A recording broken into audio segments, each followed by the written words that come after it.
All right, welcome to the Libertarian Alliance Business List. We are an inter-caucus coalition dedicated to revitalizing and revolutionizing the Libertarian Party. Wow, I completely bungled that one. As you can see, there has been a bit of a coup. Kyle and Amanda have been ousted. Now this is our stream. How is everybody tonight? Doing great, and we're gonna officially vote on the censure, won't we? I think that was tonight. I think we're in the right place for that. I also heard that the US government has shut down and that the purge is underway. There is no government. We can just do whatever we want. Anybody hear anything about that? Yeah, but they've managed to still do stuff. I mean, they're managing to put up on the government websites that the radical left Democrats have shut down the government. They don't even want to take credit for it. Right. Last I heard, they wanted to give illegals free health care, and that's why the Republicans forced them to shut down the government. From the Democrat side, we're hearing that they actually just want to extend Medicaid benefits and continue some subsidies that would prevent people's health care, which was obtained under the Affordable Care Act, from it would prevent their rates from increasing.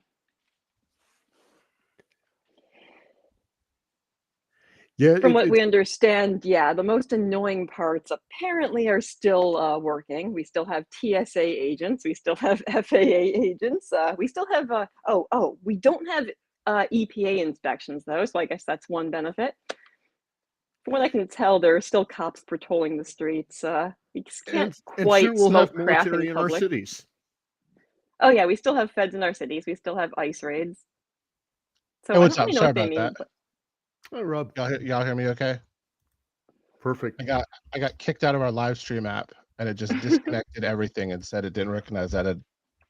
The classic unplug it and plug it back in and it still works. yeah, next time we want to overthrow our leadership, we should probably make sure we know what we're doing first. This was a very badly organized coup. Well, what we need But to not do successful. is unplug the government and plug it back in. Let's leave it not working. Let's just enjoy this for a while. They go back in session tomorrow, right? I mean, Well, I hear if you unplug it, then plug it back in, then hit reset, it'll work better I'm once it fine with that. reboots.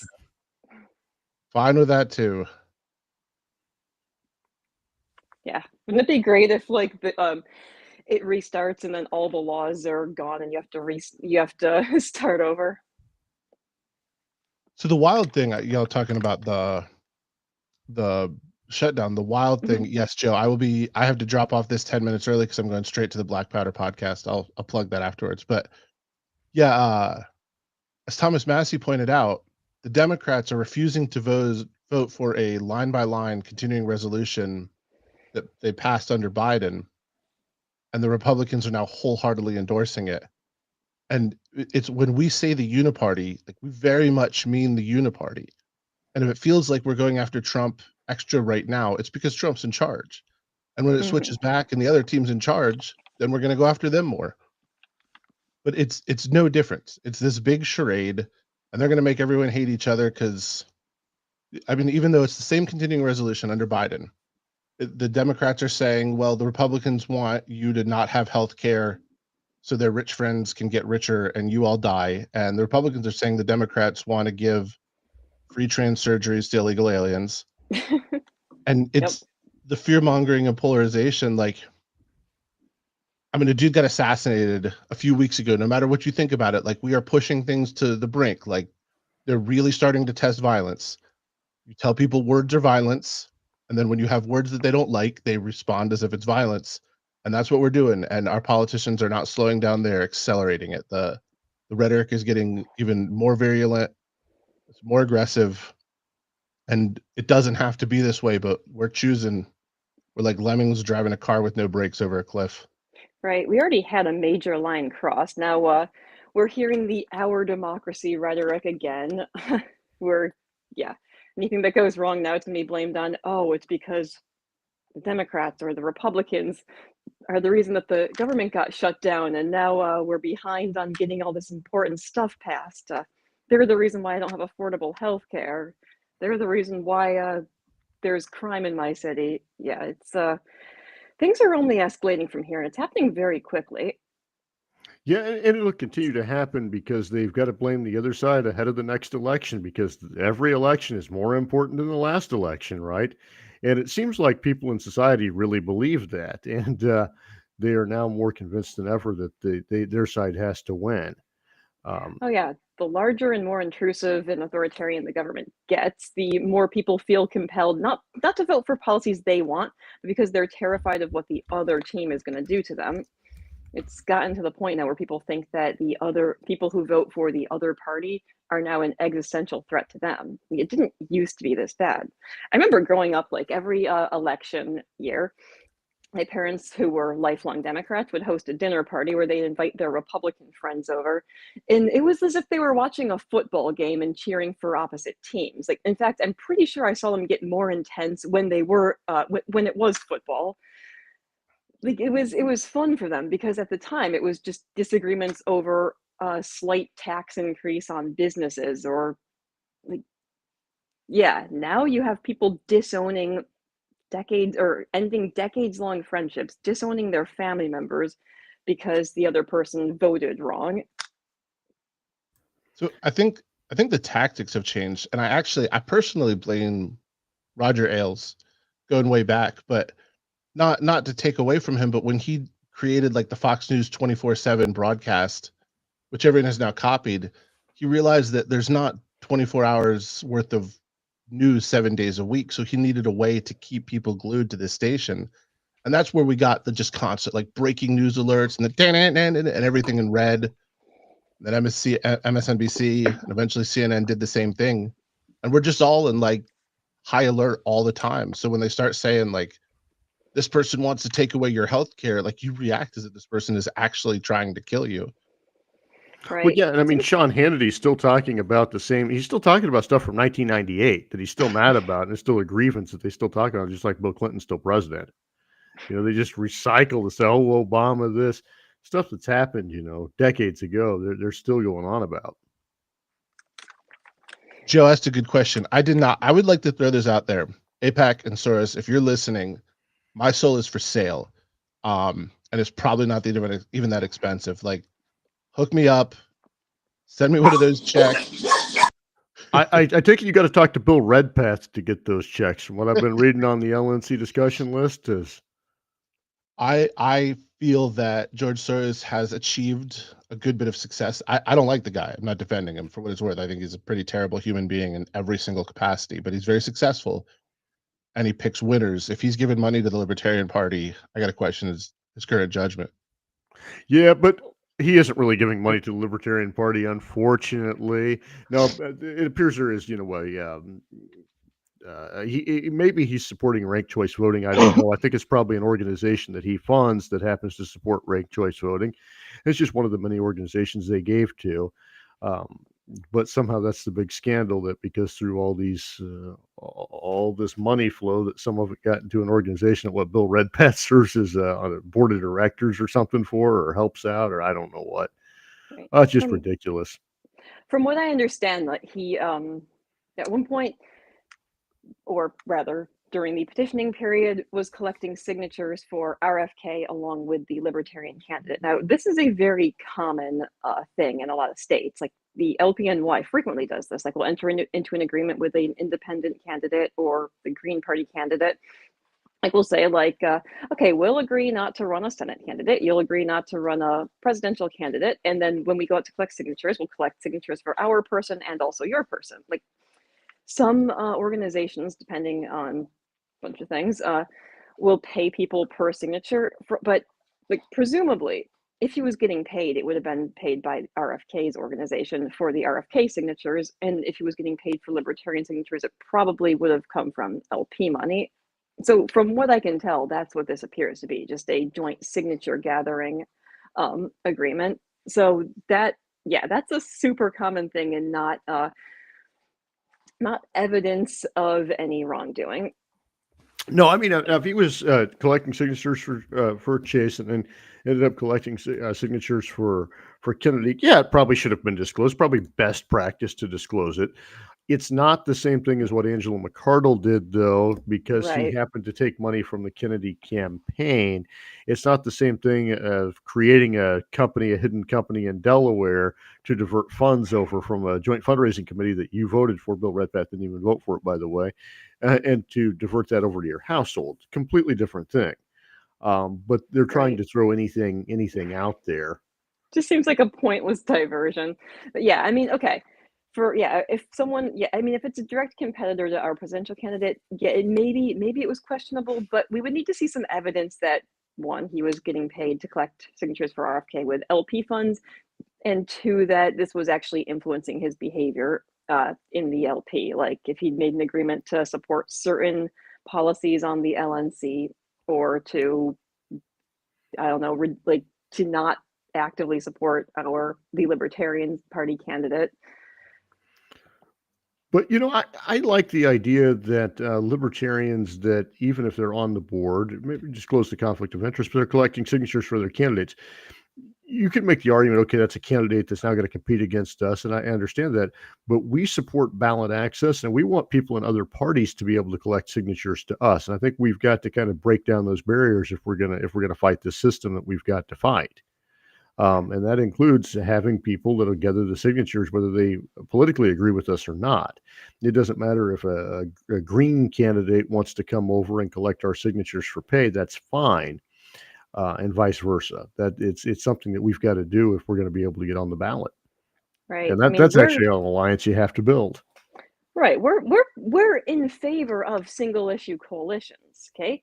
I'll work with anyone, for example, to form an anti-war coalition or an anti-drug prohibition coalition for certain types of reforms to the current laws. Like this is not what we're opposed to. What we're opposed to is actively undermining our own party's principles by endorsing candidates of another party, or by changing how we do our messaging in order to support another party. Like there is a difference there.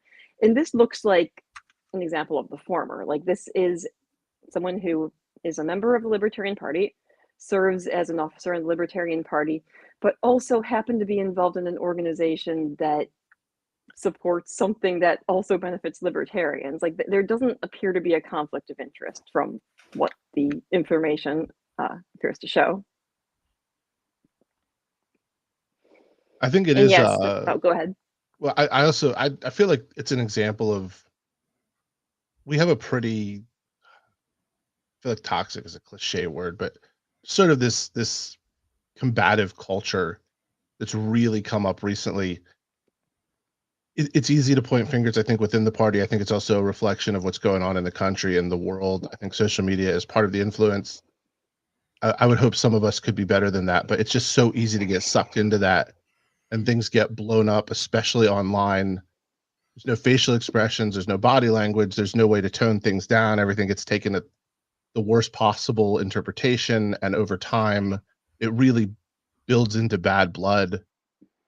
And then people are allowed to get away with some of this stuff unchecked, which complicates it because it encourages more. The whole quote unquote edgelording thing, like there is sort of social pay for that. You get a reward for being good at it, which is unfortunate, but it's the case.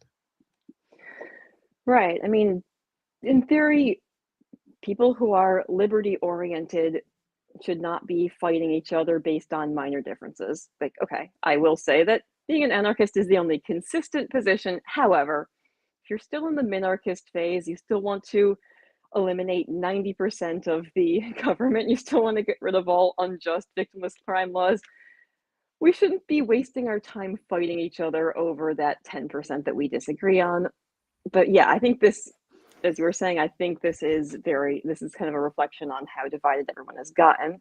This idea that, oh, if you slightly disagree with my version of libertarianism, you're a socialist infiltrator, or you're a fascist, you're a neo-Nazi, blah, blah, blah. Like, it's ridiculous. It's important that we keep reminding ourselves that we are not our enemies, okay? Our enemies are the state and the the state and the private entities that are directly subsidized by the state and that write the laws.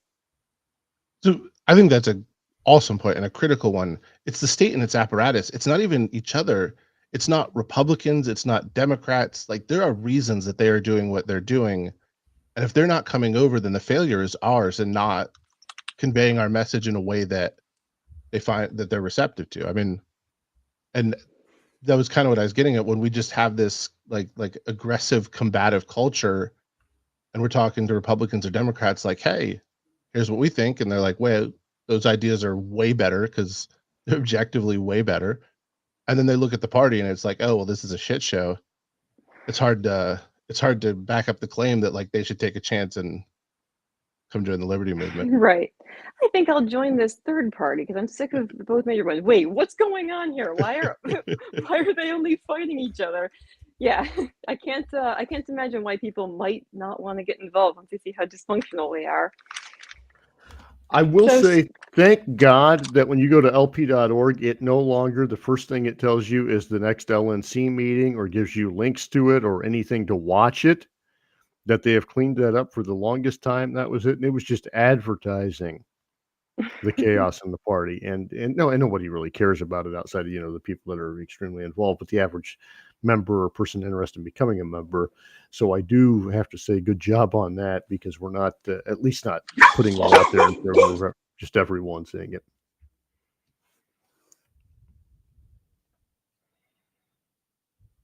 Your dog's going to shut us down for a minute there.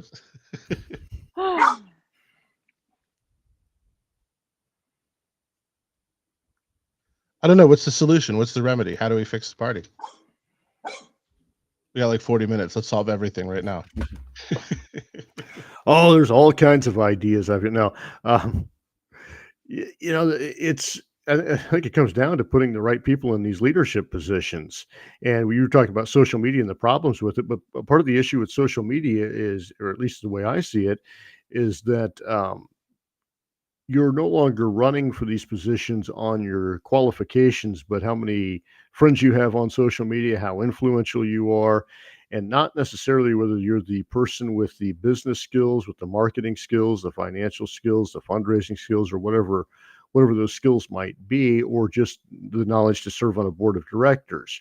You're people's friends, so they put you on there. You're in our caucus, you get put on the LNC. Whether you really have the skill, I never really voted, at least not completely, on caucus ideology or whether you're a radical or pragmatist or a Mises or anything like that. My question is always, can you do the job of board of directors? Because that's first. If you can't do it, then it doesn't really matter what your ideology is. And actually, if you align with me on stuff, you're gonna make me look worse if you can't do the job and you get put in there.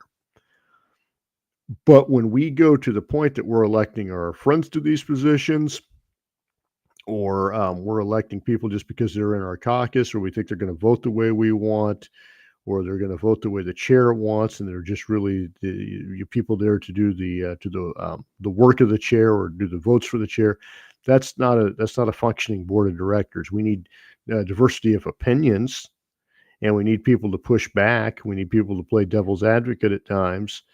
And we really need to pick the best people for these positions, and not just our friends and who's ever the biggest influencer. And that's an issue with social media, I believe. Right. Now, before I was so rudely interrupted by dogs who don't seem to want to come up on camera, when we were on the subject of increasing authoritarianism in the government and them being our enemy. So there was recently a military gathering of generals in Virginia. It is highly unclear, even still, now that it's happened, which was held on September 30th. It's very unclear what was discussed and what the purpose of this was. There's been lots of speculation, everything from something as minor as, oh, they're just going to fire some people, which comforting thought, but they don't normally call people to a physical location just to tell them that they're being fired. To, we're going to war and there are rumors that Russia has threatened nuclear war.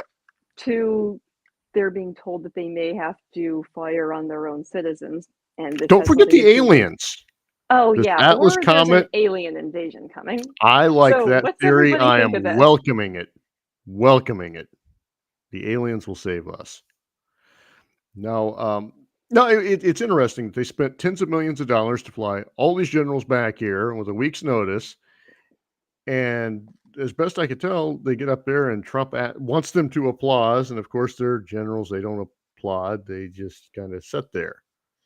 Can I jump in real quick there, Jake? Because of all this stuff, we love to mock everyone at both sides. Got lots of comments on all of it. I caught that. And that was one of the more chilling things he said. You know where you're not allowed to stop applauding? North Korea. Like, well known. Don't be the first person to stop clapping. You better be crying super hard when something goes wrong. That is a chilling comment. On the flip side, with Hegseth supposedly returning, the male Adonis physical fitness standards, Trump is an active member of the military as commander-in-chief. I am really hoping we get to see him try to take the physical fitness test for the military, because if they did a pay-per-view, you might pay off a percentage of the national debt for that one. Oh, I have long said, whoever is currently president, they need to be able to pass all military physical tests, and they get sent to the front lines if there is a war declared. Okay, that would at least make them think twice about starting wars, unless it's genuinely necessary. But I also we want to just see them try to take all the physical fitness tests that are required to be a soldier. Yeah, and Hegseth talked about, shaving beards, men not dressing up like women. I think he watched an old episode of MASH and saw Klinger on there, and now he is convinced that that's what the military is like. I'm not really 100% sure, but it was just weird rambling. Not for certain what the point was. I'm not even for sure that Trump, based on an interview I saw with him or a press conference, that he was even aware that what this meeting was going to be taking place days in advance of it. It just does not appear to be even well thought out, and I don't think it went as well as they expected. Now, if they wanted the military to applaud, if they wanted him to make some big show of it, it doesn't look like that worked. Probably does show that the military is a bigger safeguard, though, that they're unlikely to fire on American citizens, unlikely to violate their oath to the Constitution, or a lot less likely to violate it than maybe what some people would think. That is a comforting thought, that a lot of people who join the military do genuinely believe that they're here to fight for our freedom. They're here to defend their loved ones from outside aggressors. And that, a lot of them do take that seriously. And a lot of soldiers probably, if they were told to fire on U.S. citizens, probably would not do it. I'm not honestly sure, though. I don't know if I'd want to test this. They are taught to kill, and they're taught to, one thing that they really drill into your mind when you join the military is the dehumanization of your enemy. If they could convince most of the military that some significant percentage of the U.S. population was an existential threat to our culture and our values, how many of them would hesitate? I think it's been predicted that if told to fire on U.S. citizens, roughly half of people would desert. But what I think would likely happen is we'd see private military contractors brought in to do a lot of the dirty work. And another thing, the idea that they could import military contractors who have no connection to the U.S. and its people, that's my biggest concern. People who are completely amoral contractors. Well, I mean, Russia has done that with North Korean troops, right? They just brought in people. The thing that really did concern me was the talking of going into American cities and using it for training. Right, they're going to use the military as training into these cities. And the right will try to say, well, H.W. Bush called up a National Guard for the L.A. riots for one specific thing when asked by the governor. A little bit different than Trump just saying, I'm going to send troops into Memphis, Chicago, Washington, D.C., Oregon, wherever I want to. A little bit different. Anyway, we would like to welcome back to the stream John Ponte from Liberty Sentries. John Ponte has done a ton of excellent work for the Libertarian Party, exposing corruption and finding details on all the various scandals that have been going on. Hello. Nice to be on again. In regards to the whole military, thing of moving military into cities, the whole like increase in militarization, I don't think should be a surprise. We saw during the election in Trump's platform, the platform made by Trump and the Republican National Committee, if I'm remembering correctly. There were already inklings of that support of militarization, either by increasing funding to these sort of defense military contracts, or just in general like helping to feed more into the military industrial complex. That he's going as far as he is now, that Trump is going as far as he is now, is definitely an indictment in regards to not just Trump, but in regards to the whole Republican Party, because this was the main candidate that they were heralding, and for whatever values that the Republican Party holds nowadays. I don't know if it's just small government conservatism. I don't know if it's just a standard opposition to any spiraling too much into was it progressivism or whatever have you, whatever values that used to be there. It wasn't the leading values that was representing the party during Trump's candidacy. The increased militarization is especially in regards to the domestic militarization, should not have been a surprise to anyone who saw and read his platform, who saw and read the whole like Project 47 thing. It's a thing where it's not surprising and still disappointing and kind of a bit scary, basically. Well, and the Democrats and Republicans have for years done this. They've put these weapons of war on the street, these wanting to give the police some old weapons that the military had left over, some old equipment, and they have gotten the American public just comfortable with this idea that the police would have this type of weapons. The American public is comfortable with there being a secret police agency like ICE, which has now became that. The American people have just over years became very comfortable with this stuff. We haven't pushed back, and now that it's happened, there's really no one going to push back. Right. Joe brings up an important point. Yeah, we are now hearing that Portland is a war zone. Now, depending on who you ask, you've either got the residents of Portland who are bravely standing up to defend their city against unwanted federal agents, or it's a lawless zone and the poor citizens are under siege from Antifa, and they just want to be free, but I wonder if some of these have been sent in to rescue them. Part of the people that I think support this, there's a truth somewhere in the middle, or I think a lot of people never go to the city and they don't realize that things just aren't chaos and there's not buildings just burning down. And I wonder if some of them just never get to the city and actually see that things are fine. Yeah, generally lawless behavior, if it's taking place, is limited to very specific parts of the city. Yeah, and it's usually living in a city with a fairly high crime rate. And it's usually down by the courthouse. Lawless behavior, state capitals, that's where the real lawless behavior takes place. Mm-hmm.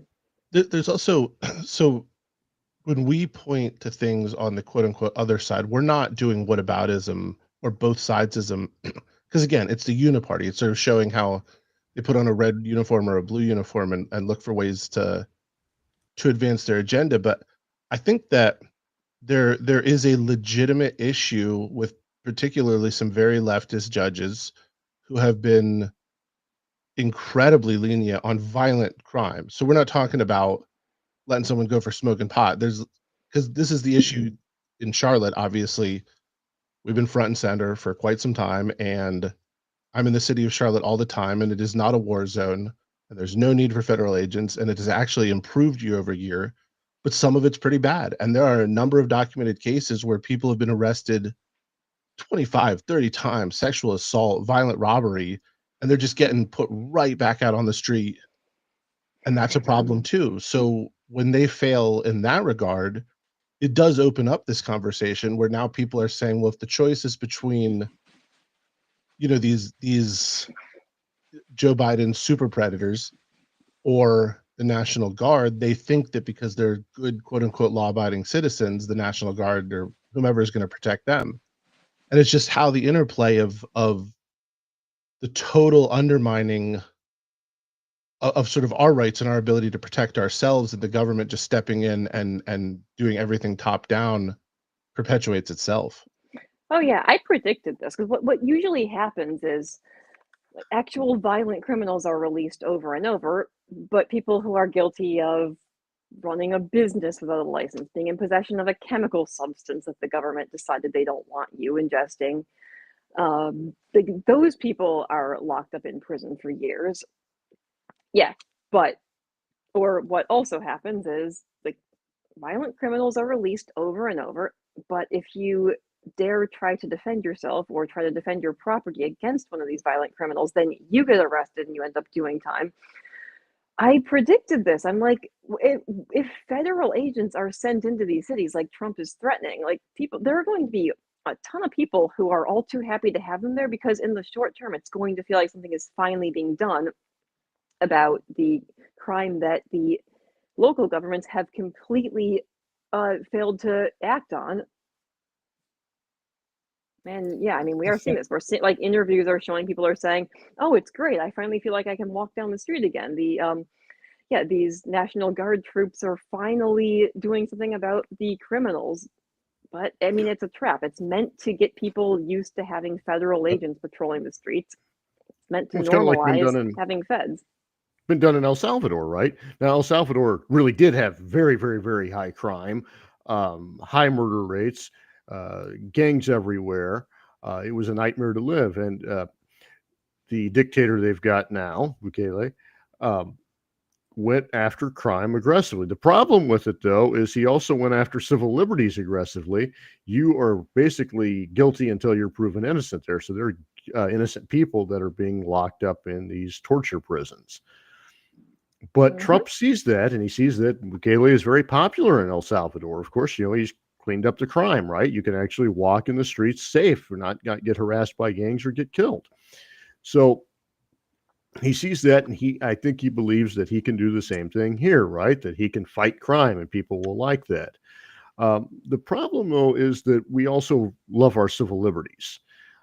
We don't want to become, or I think most of us don't want to become, a papers, please society that we're constantly told to verify our citizenship, their immigration status or work status, why we're there. We don't want to get asked a whole bunch of questions about why we're freely roaming around the country. And that's what happens. That's what happens in authoritarian states. And at some point, what you think is this temporary safety that you get turns into be a hellish nightmare. And we end up like the Soviet Union, where you're constantly asked for your papers. And so the government will take every advantage of anything that's wrong, and they will give you a solution that's not the best solution, and it's going to really violate those civil liberties that we all have and hold dear. Oh yeah, and speaking of papers, please societies. So if we shift our focus to across the pond for a moment, the UK has just rolled out a new digital ID program, which citizens, the current explanation for why this is needed, previously for some of their other online safety acts, it was about protecting children. This is being sold on somehow preventing illegal immigration. If you have a digital ID and you have to prove your real identity in order to sign up for social media, somehow that's going to prevent illegal immigrants from getting into the country. Maybe someone can comment on how exactly that's supposed to work. So they're coming here for the welfare and the social media. Is that what you're telling me? And if you deny them, you can't have open borders in a social media state? Is that what I'm understanding? So they're saying that you need a digital ID to get a job, is what it is specifically. So no one will be able to be paid or apply for a job. So that's the specific thing they're targeting. The UK is interesting because they have, I mean, it's a socialist country. Like, we have a lot of socialist things going on, but we're still probably at least 55% free, although they're working on it. The UK is a socialist country. I mean, it really is. So they What have this happens insurance there? thing. Yeah. Oh, go ahead. Yeah. Well, so there's this insurance thing that you can't get the national insurance from your job unless you already are a citizen or a legally documented person in the UK. But they want to implement this digital ID, so every employer will have to confirm someone's digital ID, and that's how their plan to stop illegal immigration. Which I guess, to be fair, is like far more a problem in the UK than it is, because I think it's sort of a manufactured crisis here. There's pockets, sure, criminals exist everywhere, but over Yeah, there it does people look come like here mostly to work, but they're getting they're getting tons of people who are trying to flee the Middle East because of the U.S. Oftentimes because of U.S. policy at blowing up countries in the Middle East and creating refugee crises, which they're running then away from something, not to something, and so they bring some of the, let's say, cultural bad habits with them, and then they perpetuate. So this is kind of like the Republicans wanting their E-Verify for every time you hire the neighborhood kid to mow your lawn or something. They want you to go through E-Verify, a system that doesn't work, and then because of course government agencies often build stuff that doesn't work. This is the same people that remember the Obamacare website that they brought us, the Affordable Care website, and how well that worked. But we're getting Real ID. We got Palantir building a central database. Like, they're working towards this. It's very clearly, even if they say they're not, even if they don't realize that's what they're doing, it's just power following incentive structures to hoard and consolidate more power. This is the direction we're headed. Oh yeah. And following up on that, like, the thing is that nowadays as well, it's like getting all of that data in regards to Real ID, in regards to that, that's, of course, they're excusing it in regards to illegal immigration, which that would be that's sort of just a classic excuse used by any sort of like kind of governments. They try to make a scapegoat to explain why they want to push their certain type of authoritarianism. But in regards to, Real ID or this digital ID thing, a digital ID, you're going to have to store that data somewhere, like you said, in some sort of data center. Data is a commodity nowadays. Palantir, which, Peter Thiel, he co-founded. For some reason, libertarians liked him for a while because of his, seasteading bullshit, despite him being a founder of Palantir at the time. I think, Stossel did, an interview of him, But anyway, Peter Thiel, co-founder, Palantir, that company is making, I think, if thousands, if not millions of dollars, working not just for governments in order to collect data, but also for private companies as well, because the data is where the money is nowadays. You are now a commodity. You are now more of a commodity than the only thing that would have made any of us more of a commodity is if we were slaves. We are getting to you a can point, argue that we might be. We're all debt slaves. Go ahead.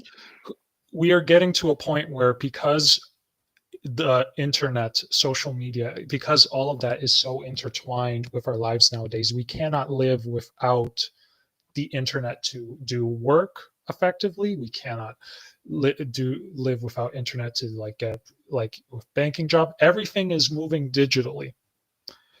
And because everything's moving digitally, there's going to be data. That data has to be stored somewhere. A lot of people make money. A lot of people are willing to pay a pretty penny for that data. Coca-Cola is willing to pay Google for that data to get for their advertisers.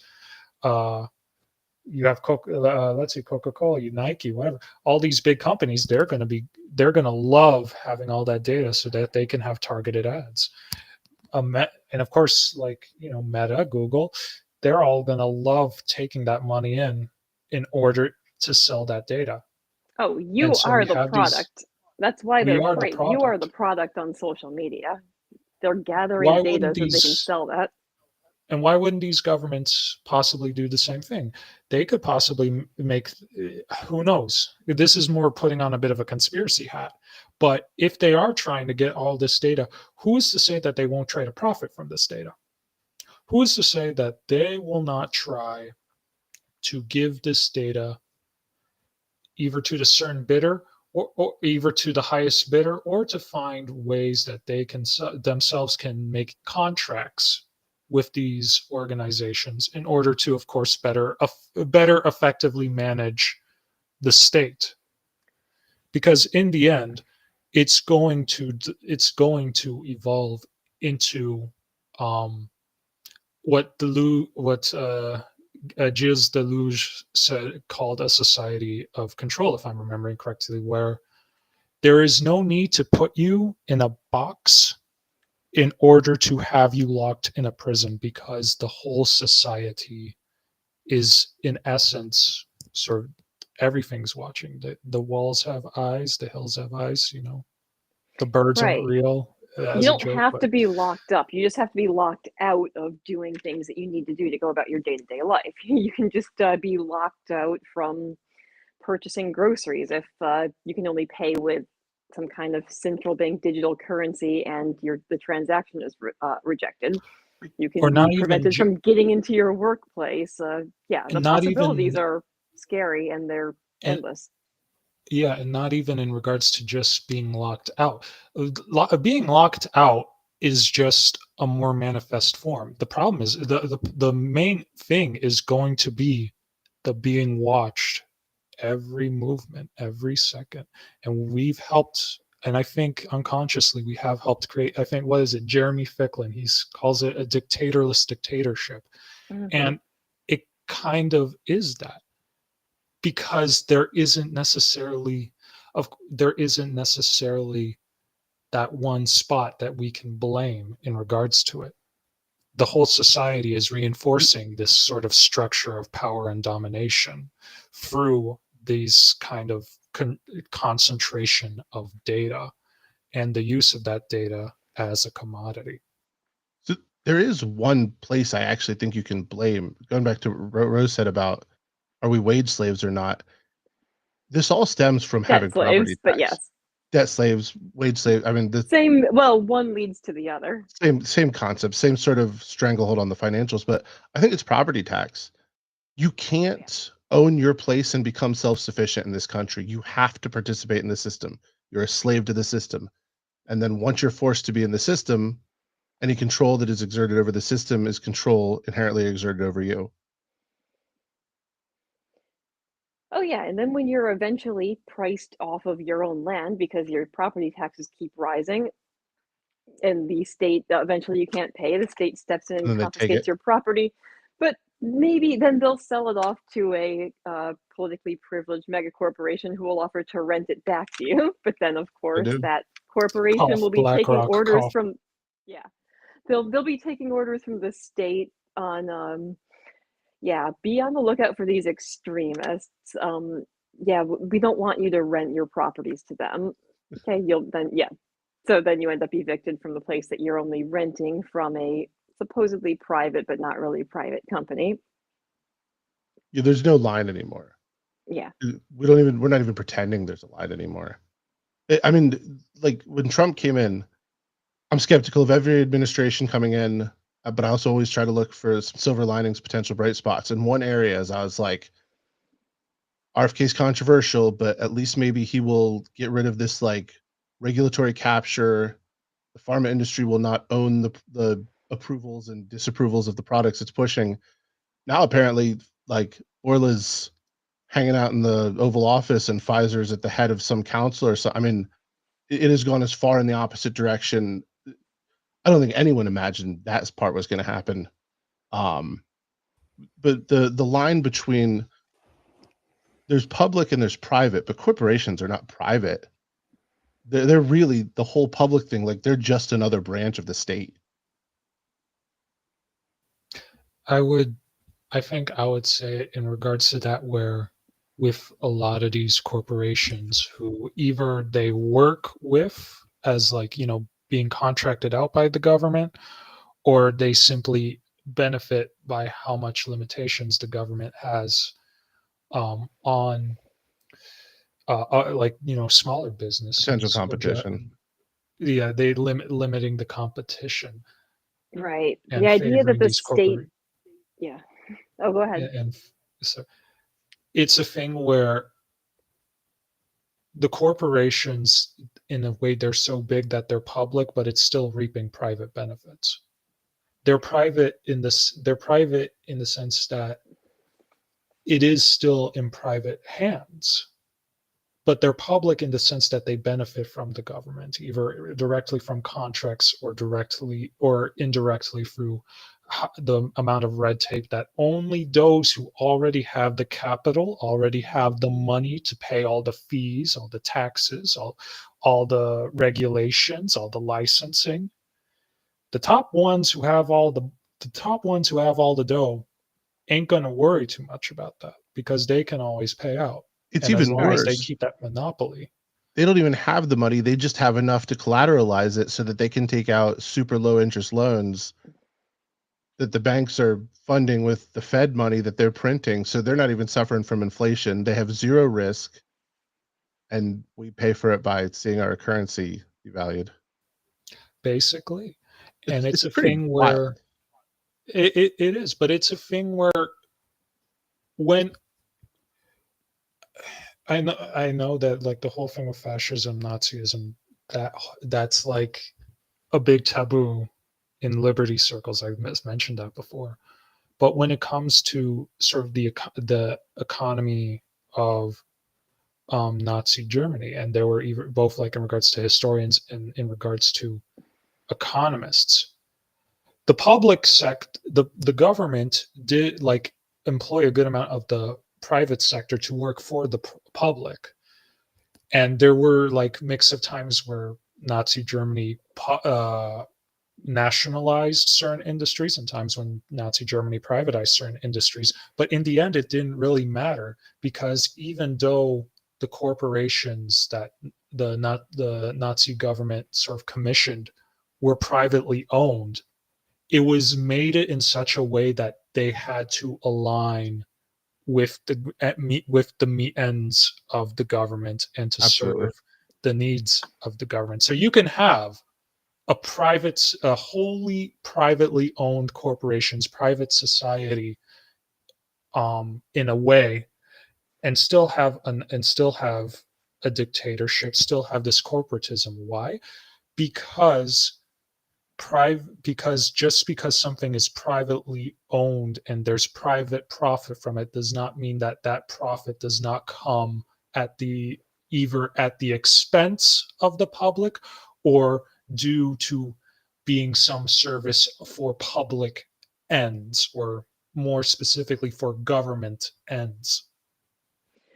Right. I mean, you can make the argument like, do you technically, okay, even if under a fascist government, even if you technically can still own your business, do you really own it if the state dictates exactly how you're going to run your business, exactly how much you're going to pay your employees, exactly how many employees you're going to have?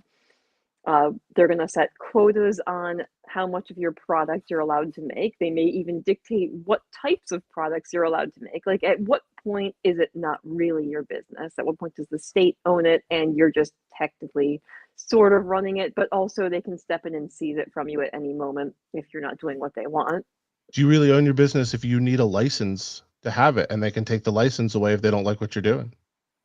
Oh yeah, I mean, we saw this during COVID. Like there was a fellow LPNY member who runs his own brewery who was having like their liquor license threatened the whole time because they didn't want to shut down during COVID.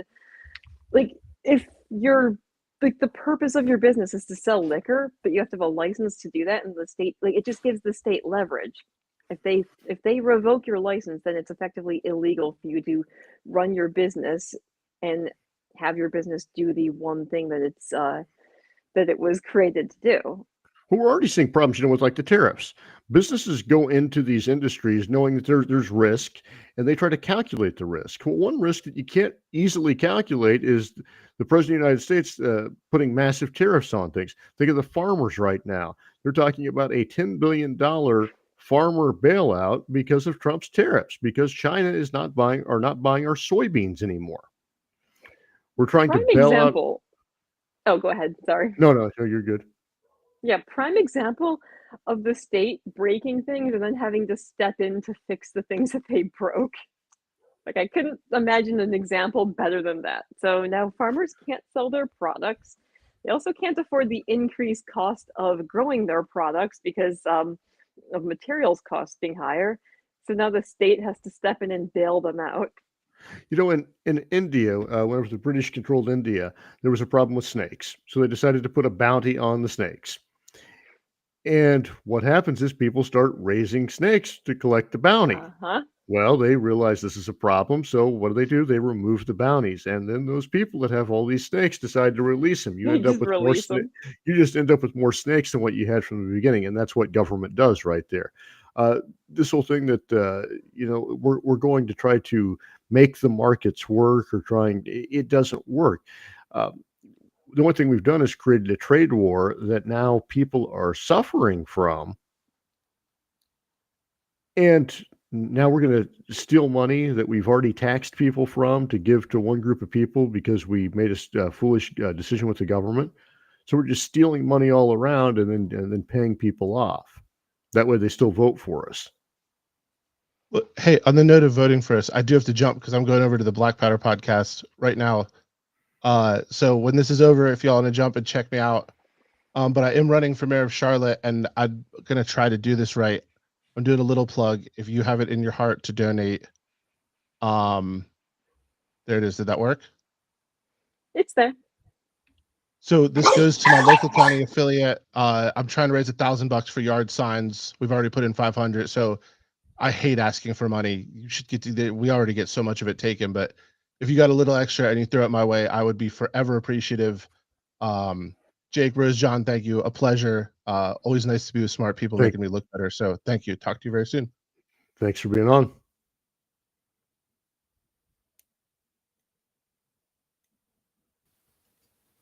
I wonder if we can move the QR code just so it's not blocking the chat a bit, because it is blocking chat a bit. I don't know if we can just put it on the opposite corner, but there we go. Looks like they got that. I do want to say something important here. A good friend of mine, Ed Wright. Wright was the longest-serving chair in the history of the Libertarian Party of Iowa. Hadn't served in that capacity in some time, but a really good inspiration. Without him, would not actually be here to do any of this stuff. It was Ed that encouraged me to run for office. And when I think about people that I would like to be like, it would be someone like Ed, who inspired and influenced so many candidates, so many people to start county affiliates and doing the real positive work for liberty. And he was a true inspiration, and he will be missed by a lot of people.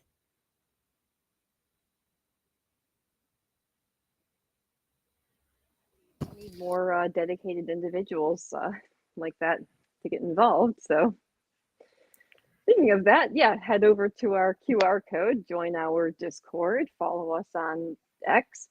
So, but we were on the subject of zero interest loans and manipulation of the monetary supply. Anyone have any predictions for what's going to happen as we're starting to head into midterm season? What's going on currently is people are having to finance purchases for like minor purchases like groceries. They're having to use services that allow them to pay in 4 increments or pay for groceries with their credit cards. Like, do you think that they're gonna try to inflate a new economic bubble to create the appearance of a thriving economy so that it'll look like they fixed this problem, or are they just gonna keep pretending it's not happening, which is what they've been doing? Well, there's a big push for the interest rates, right? Lower the interest rates because we want people to spend. It's a terrible idea, but they've got themselves in a jam that I don't think they're going to easily get the way out of. It was looking like there was not going to be a recession at the beginning of the year, and within a couple of months of Trump's mouth, it looks like there will likely be a recession. They talk themselves into problems. They go around and they pass these tariffs are just destroying the economy. and they don't see it, so they apply more tariffs. Trump's got this idea that tariffs built the economy. He talks about McKinley. McKinley realized it was a mistake, and the Republicans didn't win for like 50 years after McKinley because of the stupid But they tariffs. worked The time they before tried to there was again. a central bank and before there was an income tax. So why aren't they working Well, now? yeah, I mean, we small. do have an income tax and a monetary system where the value of your currency can just be destroyed continually. Well, a tariff might make sense, right? A small tariff, to pay for the Navy and to make sure that the ships get there, that might make a little bit of sense. What doesn't make sense is to use it as policy to try to make winners and losers in the marketplace. The only thing it does, it makes Americans poorer. Nobody wants to trade with us now. And the results, it'll take decades to get out of it. He also says that if we used tariffs, we wouldn't have gotten the Great Depression. Well, they did use tariffs during the Great Depression. The only thing it did was it prolonged the Great Depression. That's why it was the Great Depression. Could be in large part because government policy didn't work. And because of the So I don't continued have interventions. Right. Yeah. And the I don't know what they think they're going to do here. I don't know what the midterms will bring, though, and I don't know who the American voters are going to blame for this. And then there's the question: do we still have fair elections? So I mean, who you can make knows? the argument that we probably haven't for a long time, but that's kind of a whole other can of worms. I think in regards to the midterm elections, I think we've seen some movement as a reaction to Trump. We have seen some like movement that it's even going like more towards the left than like the Democrats normally, because what I think the main example I can think of off the top of my head is Zohran Mamdani in New York. Looks like that might actually happen, which I mean, I predicted that was just that he was allowed to win the Democratic primary just to keep Cuomo out. But I mean, last time I checked, the odds were like 80-something% in his favor. No, I think if he wins, he's been allowed to win, and that he's likely benefiting other parts of the ruling class. But we'll see. I've talked about that in detail elsewhere. Sure. I think to some extent there is, of course, going to be like that establishment deciding how much they're going to allow to permit. But I think also there is a certain point where a lot of people are going to be tired of the establishment.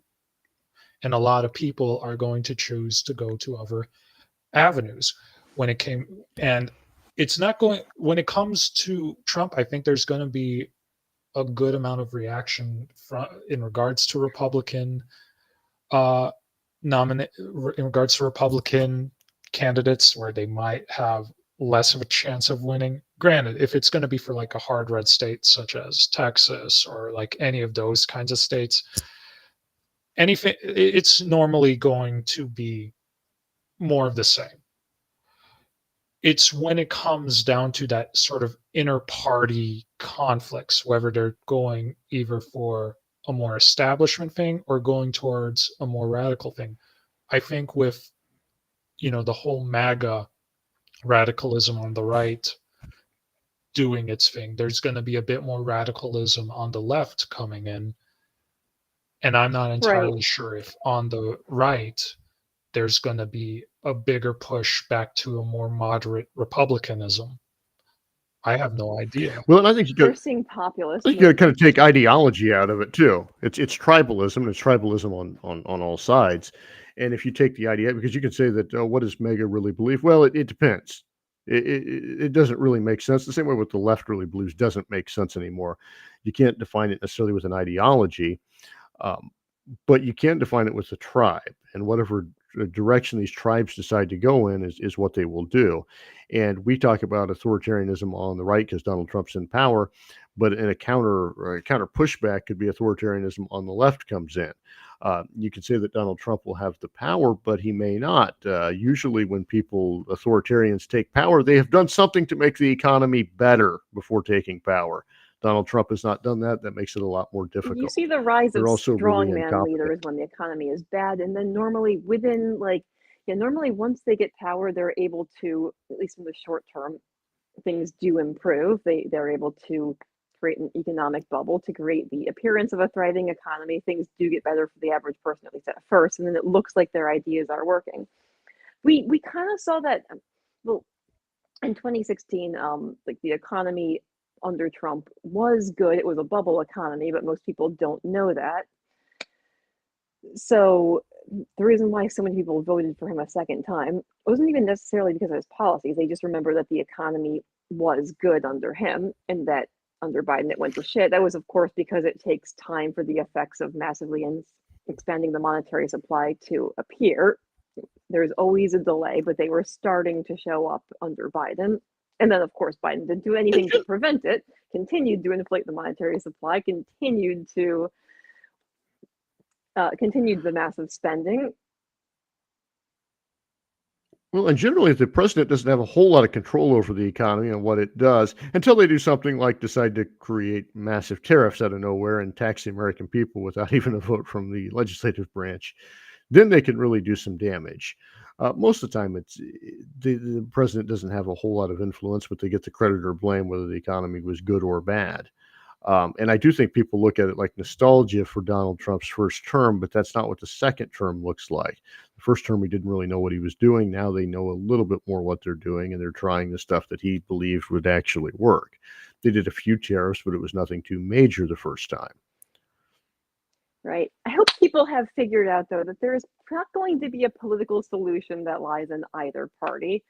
This would be, if you have not already, this would be a great time to check out your one of the many third parties, preferably the Libertarian Party. This would be a great time to check out Libertarian Alliance. No, I think that this next election, we can vote our way out of this, though, with one of the two major parties. Just vote Libertarian. It has to work. The president in You office. just got to keep voting, and occasionally you'll get it right. Eventually, we've been doing it for a long time. Maybe one day it will work. No, with the third. Oh, go ahead. I think overall, what this is showing more is, even if we are going to use third parties, I think it is going to be a thing where the normal electoral process cannot necessarily work for us, simply because of how screwed up the electoral process currently is. We need to have a more concentrated movement towards a more representational, a more proportional kind of government, if we are going to have a government, one that is more representational of the people, one that is more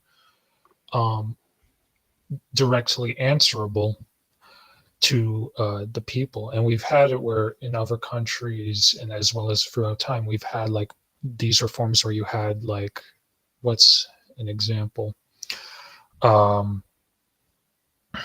Instant recall, where you can have a vote to make a recall for any position at any time. You can have it where instead of, and if third parties can push for that, that could be a good thing, at least to change the governmental system at the very least. When it comes to outside of that, I think third parties can at least be a good option to have for better organization outside of the political sphere, trying to create the parallel societies, either through agoristic activity or simply for greater community service activity, and trying to build those kinds of communities, where I think a political party, if it should exist, should be first and foremost very personable. It should be with the people. It should be as a group that's not just made up of people, but made up and communicating directly with people. It has to have that. It has to not be aloof, which it seems like a good amount of political parties are, where they have that kind of aloof, like the smaller political parties are, where they have that kind of aloofness, where they have that kind of social club aspect to it, which if you've been in a libertarian party long enough, you've heard of the complaint in regards to wanting to make it a serious party instead of a social club. I mean, I guess it depends on how you define social club. Like personally, like I think people join for different reasons. There are people who join because they actually believe that we're going to elect candidates to high-level offices such as president. That's not the purpose. The purpose of running a presidential candidate is that they get our message out there and they direct people to like people will hear what they're saying. They'll say, hey, I like that idea. I should learn more about what this guy stands for. They'll look into the Libertarian Party and then they'll decide to join their county affiliate. So yeah, as far as social club goes, like that's not necessarily a bad thing if your idea of a social club is forming a network of like-minded individuals, and then while you do your monthly get-togethers, you share information, you form mutual aid networks, you do activism at the local level, you run candidates for local office where they can help carry on, or they can help bring about some legal changes that will increase the freedom of citizens in your local area and make their quality of life better. Right, and I would agree with that. The whole social club complaint is not necessarily that creation of networks. You need to create that networks in order to have a kind of party that can actually connect and serve with the community. How can you have that if you don't network and make those kinds of connections with community members in the first place? I think the main thing though is that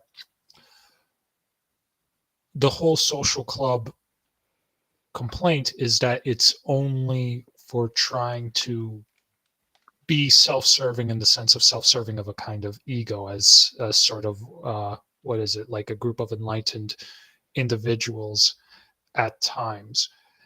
And I think that kind of ego, that super inflated sense of ego is what people are annoyed with. They're not, if a party is able to connect with the community better and is doing a lot of work, there is going to be like less complaints to that, even if there's still like, those social aspects, the social meetings, the like once a month dinner at like a local restaurant or something like that.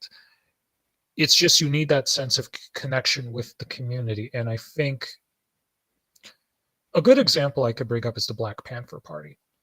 The Black Panther Party, they were a bit radical. They were more on the left. They did like direct protests like against gun control. They had after school programs, they had lunch programs for children. They directly helped in making those programs within their communities, and that gives them the honor they have nowadays in history, that allure, because they weren't just like a simple political party like the Republicans have been or the Democrats have been. They were a party that directly served the people, that showed what they were wanting for because they acted it out. They didn't just talk the talk, they walked the walk. Right. So with that, if you'd like to help us walk the walk, you'd like to see less ego in the Libertarian Party, and you'd like to form a more based social club and form connections with other like-minded individuals, check out LP Alliance. Follow us on X, follow us on Facebook, join our Discord. Okay, with that, we would like to say good night to everyone, and thank you for tuning in and listening to us. We're gonna say anarchy.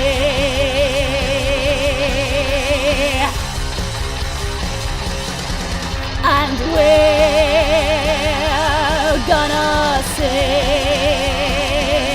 anarchy.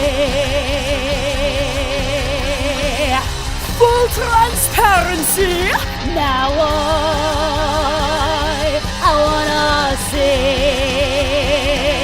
anarchists on the business list. Destroy!